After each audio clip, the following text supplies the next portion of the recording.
오늘 말씀은 잠언 30장 18절로 33절까지의 말씀입니다.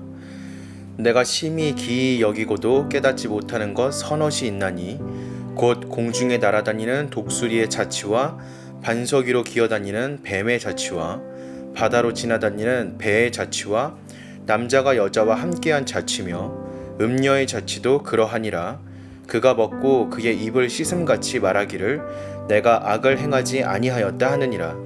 세상을 진동시키며 세상에 견딜 수 없게 하는 것 서너시 있나니 곧 종이 임금된 것과 미련한 자가 음식으로 배부른 것과 미움받는 여자가 시집간 것과 여종이 주모를 이은 것이니라. 땅에 작고도 가장 지혜로운 것 넷이 있나니 곧 힘이 없는 종류로되 먹을 것을 여름에 준비하는 개미와 약한 종류로되 집을 바위 사이에 짓는 사반과 임금이 없으되 다 때를 지어 나아가는 메뚜기와 손에 잡힐만 하여도 왕궁에 있는 도마뱀이니라. 잘 걸으며 위풍 있게 하는 것 서너시 있나니 곧 짐승 중에 가장 강하여 아무 짐승 앞에서도 물러가지 아니하는 사자와 사냥개와 순염소와 및 당할 수 없는 왕이니라. 만일 내가 미련하여 스스로 높은 채 하였거나 혹 악한 일을 도모하였거든 내 손으로 입을 막으라. 대저 젖을 저으면 엉긴 젖이 되고 코를 비틀면 피가 나는 것 같이 노를 격동하면 다툼이 남이니라. 아멘. 하나님이 만들어 놓으신 창조 세계에는 하나님의 섭리와 세상살이에 대한 교훈이 숨겨져 있습니다. 그 피조 세계를 보며 하나님의 뜻을 발견하는 지혜가 필요합니다. 지혜자는 만족하지 못하고 욕심 부리는 모습을 앞서 거머리의 두 딸에 비유하였습니다. 그들이 달라고 부르짖는다는 것입니다. 사람은 더 높아지고 편안한 삶을 살기 위해 욕심을 내지만 그 욕심이 지나치면 추악할 뿐입니다. 몇 가지 비유 가운데 만족하지 못하는 불이라는 표현이 나오는데 불은 모든 것을 삼킵니다. 다 태우고 사라지게 만듭니다. 이와 같이 욕심을 버리지 못한 채 더 많이 가지려 하다가는 가지고 있던 것도 놓치게 됩니다. 무엇을 이루거나 가지고 싶다고 해도 먼저 하나님의 뜻이 어떠한지 생각하는 지혜가 필요합니다. 하나를 얻기 위해 고집 부리다가 모든 것을 잃을 수도 있기 때문입니다.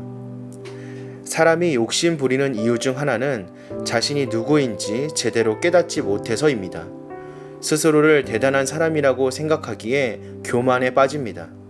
본문은 그럴 때 미물에게 가서 그들이 어떻게 사는지 배우라고 합니다. 미물도 미래를 대비하고 어려움 중에 안전한 자리를 잘 찾으며 질서 있게 살아갑니다. 그렇다면 하나님의 형상대로 지음받은 우리는 어떻게 살아가야 할지 생각해 보아야 합니다.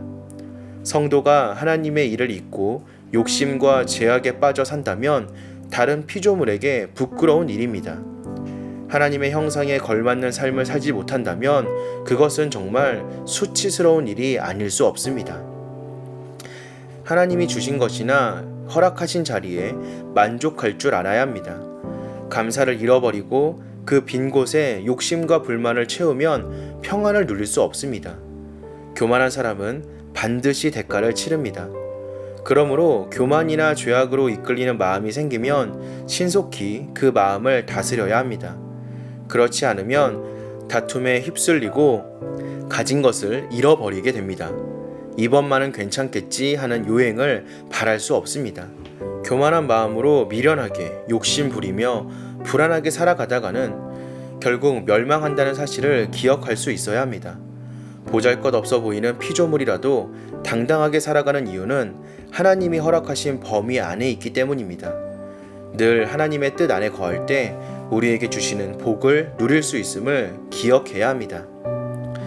우리는 죄인이기에 여전히 하나님을 벗어나고 싶어하고 마음대로 살고 싶어하기도 합니다. 그러나 우리는 주님의 백성으로서 그분 안에 거할 때 참된 평안을 누림을 잊지 말고 항상 주님 안에 거하는 저와 여러분 되시기를 주님의 이름으로 기도하겠습니다.